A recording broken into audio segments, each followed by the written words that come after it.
Yo, what is up gamers, it's Sebastian coming to you with a brand new video idea. I'm going to call this Scepter Talk. And we don't know what that is. Basically, I'm Scepter and I talk. Now, I just invented a new genre of videos right there. That's wild, right? Like, I'm going to call this, let's call this a video essay, right? I just invented video essays for the first time. How? Anyways, today's video essay is going to be on Burst of Destiny and the format after Bode. Which, if you don't know what Bode is, how about you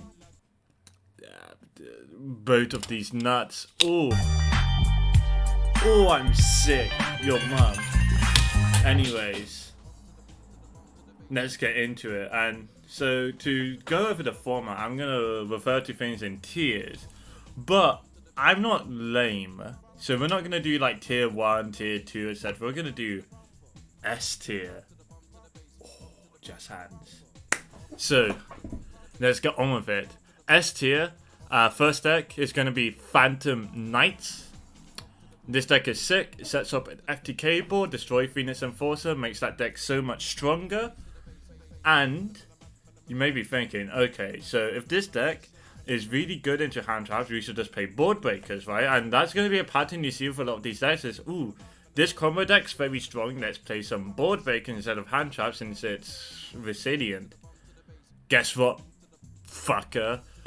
Scythelock, boom. Fine Thud, boom. Yeah, PK is able to Scythelock you, so it plays around board breakers, which a lot of people are starting to play. So I think sort of like Scythelock PK turbo build, like the one I have on my channel, cough, click on my videos, is the way to go. Bada bing, bada boom. Next deck in S tier is going to be Tri-Brigade Livelisk. And this deck is another insane combo deck. Crazy 5 negates, no not 5 negates, 5 bounces, basically 5 negates. And the best part about it, you can summon a... not Omni Negate, almost an Omni Negate. You can summon a monster negate before you even normal summon. What? So yeah, you can summon Utopic Draco Future before you even normal summon due to cards like Warbler and... I don't know the name of these other fucking birds. You just summon a bunch of birds and they go... like... I can't actually show you a typical Livelisk combo because that's against TOS, but it goes something like this. Anyway, so after you set up your Utopic Draco Fuji, you can do other things like make Apex Avon with Unsun Blue and DDL, so that's like 5 bounces, Omni Negate, Monster Negate. Crazy board, so you might be thinking, okay, let's Dark Ruler this board. But guess what, fucker? Tri-Brigade Oath negates your stupid Dark Ruler no more. And also you can play Revolt if you want to like do Appaloosa UDF Revolt. That's another board you can do. Another S tier deck. This one isn't going to be a crazy combo deck, but it's still good. It's going to be Tenli Sword Soul, and only Tenli Sword Soul is in S tier. Pure Sword Soul doesn't belong in S tier. I think Pure Sword Soul is But anyways, Tenli Sword Soul, sick deck. You can play around board breakers by summoning Protoss, declaring Dark. You have a lot of different options as well. I think this deck's like really cool. This deck is also like the best deck at going second, right? Like the Tenyi version in particular is like really good going second, and it's really consistent. And that's like really good, as you can imagine. And Livelisk and Phantom Knights, they have this card. Let me just check the name of this card real quick. Zeus? Some kind of god that you summon every time you go second. And that's why those decks are really good going second as well. There's basically S tier, bunch of decks that are good into hand traps, Fine Thud. Good going second, Fine Thud. And consistent, Fine Thud. And they then play around board breakers, Fine Thud. Oh, I got a comment recently telling me that I use Fine Thuds too often. Well, cry about it. Anyways, on to A tier. This is going to be a bit shorter. It's just going to be Sword Soul. Yeah, this generic Sword Soul. I think this card's like mid, to be honest. But people keep getting mad at me when I say Pure Sorcerer is bad, so whatever. I'm just going to put it in A tier, because I think it is going to be quite popular. I think a lot of people are going to play it, even if the tiny version's better. What else in A tier? Tri-Brigade, maybe with Destroy, Finish, Enforcer. Nothing like crazy, but it's still quite a solid deck. You know, there's Pure Tri, maybe with DPE, maybe not. If you do want to play DPE and Pure Tri, you can, what's that card called? Ferte 7, Destroy, Finish, Enforcer, and you may be wondering, how do I get Revolt here? Well, you can use Destroy, Finish, Enforcer to pop your Bear Broom, and then because Bear Broom went to the grave, it can search Revolt, and that's... no way. So now, on to B tier. B as in the emoji B that everyone loves to say. Firstly, Dragon Link. Still a really consistent deck, still sets up a really strong board, but where board breakers are becoming more prevalent, I think this deck loses a lot of its niche. Well, especially where there's other decks that set up that have better setups and play through board breakers better. Now, that isn't to say that it's impossible to play around board breakers. You still have cards like Dragon Maid Tidying that you can play in Dragon Link, with Chamber recently getting reprinted in El Dorado, coming out on November 19th alongside Alternative Art Access Code Talker. That's wild. Anyways, so I think Tidying, you probably play Tidying Dragon Link, something like that. Maybe you can play DPE, like that's another deck that can play DPE. But in general, it's like a lot weaker to the board breakers than the S tier combo decks were. Next up, Flu Wonderies. Not really much to say. This deck is like Drytron, but worse. But, like, okay, and I'm gonna get to Drytron later.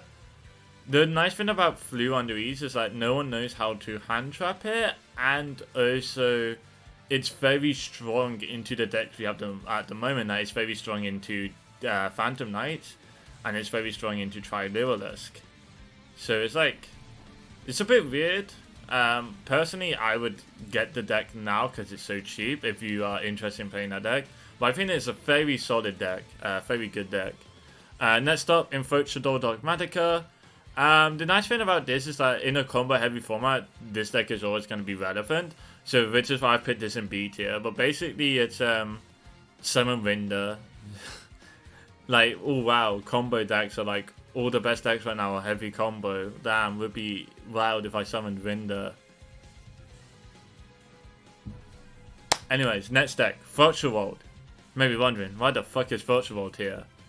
I asked that as well until I saw Cupid Pitch. This card, nice. You can play E-Teddy for Side Reflector, summon a Warrodon, summon Cupid Pitch, search Lulu.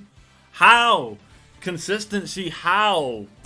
Also to add on to Consistency Generator, we have another way to play the deck after Burst of Destiny with Destroy, Phoenix, Enforcer. Because your Phoenix and Destiny can send Malicious and Denia to summon Destroy, Phoenix, Enforcer, and then next turn you have level 6 and level 3 extenders to advance your Virtual World plays. I think that's pretty good as well, if I say so myself. And that's going to be it for B tier though. Next, on to C tier, we have firstly Ignister. The thing with C tier is that these are decks that aren't like great, but if the format develops the right way, these can become quite relevant or like become a good meta call for a certain event. And so firstly, Ignister, if the format becomes DPE heavy, Ignister is very good into Destroy, Phoenix, Enforcer. Like, firstly, Destroy, Phoenix, Enforcer doesn't have anything impactful to pop against Ignister. And not really, like you play 3 field spell terraforming, so if they pop your normal summon, you have a 40% or above 40% chance to play through that. As well as stuff like Idol Reborn, Monster Reborn, etc. So like Destroy, Phoenix, Enforcer popping a normal summon most of the time doesn't work. And also if they pop the field spell, it can set itself back. And once you make Cyber's Wicked, all your monsters are protected. So this deck is just very good at playing through Destroy, Phoenix, Enforcer. Next up in C tier is True Draco.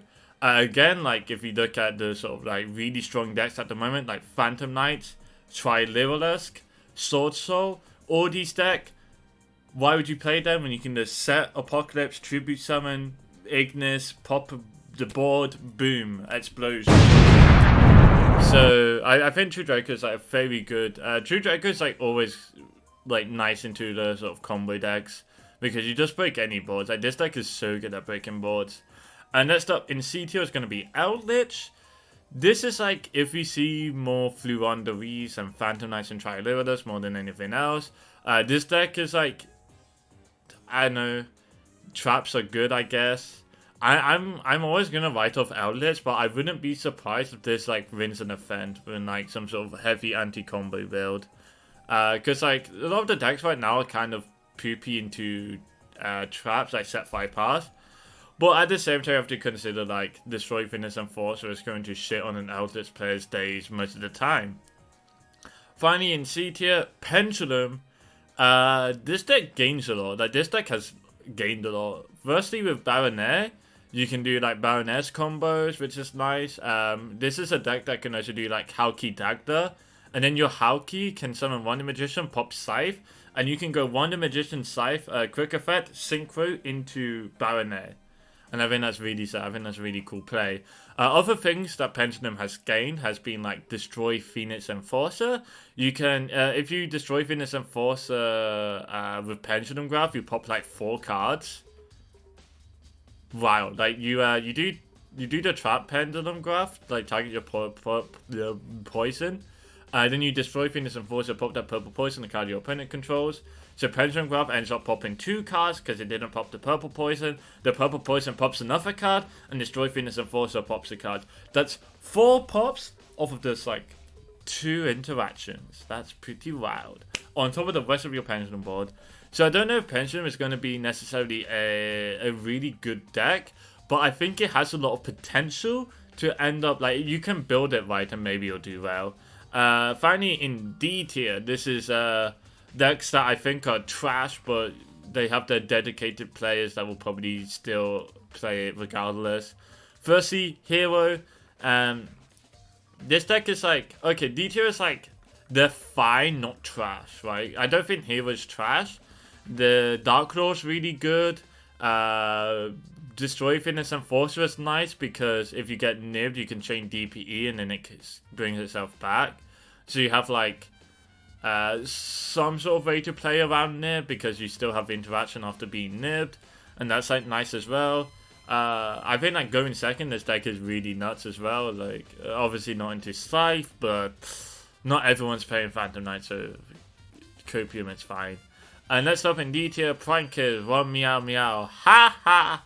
Also getting Scythed, pretty funny, I agree. Or like getting Liverless comboed or whatever. This deck just doesn't seem good into the current decks right now.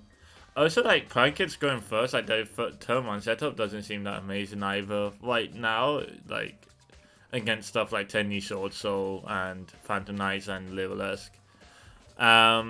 Next up, Altergeist. This deck was good last format because Tri-Brigade was so relevant, and that deck there's Dumpsters and Cumpsters and Rumpsters Tri-Brigade. But now that Tri-Brigade isn't so relevant, this deck loses a lot of its value, and I think it's kind of poopy into DPE. Bearing in mind, this is a deck you can't play Heavenly Prison in, or well, you probably shouldn't, because it conflicts with Multi-Faker. So I think like Destroy Fitness Enforcer will make this deck not relevant, but maybe I'm wrong on that. Next up, Drytron, shit deck. Also, Phantom Knights, Tri-Brigade, Liverless both do what Drytron wants to do, but better. Wild. And Drytron has no way to play around getting dumpstered by Dark Ruler no more. So that's just, I'm not even going to focus too much on that. And finally, in D tier, the 8-axis Kaiju Danger, whatever the fuck it is, pile. This one's nice because you can Kaiju DPE, and that's like basically all I have to know. Like, this isn't like an amazing deck, but I don't know. If everyone's playing DPE, you can Kaiju DPE. That seems pretty nice. And now, set tier, because people will just keep commenting if I don't add these decks in the tier list. Set tier is going to be Live Train for obvious reasons. The deck sucks. Also in set tier is going to be B-Trooper because nice Fuser monster kick W. And then finally, the last deck we're going to talk about is AirPods DPE Dragoon, also known as the only Sigma tier deck to ever exist.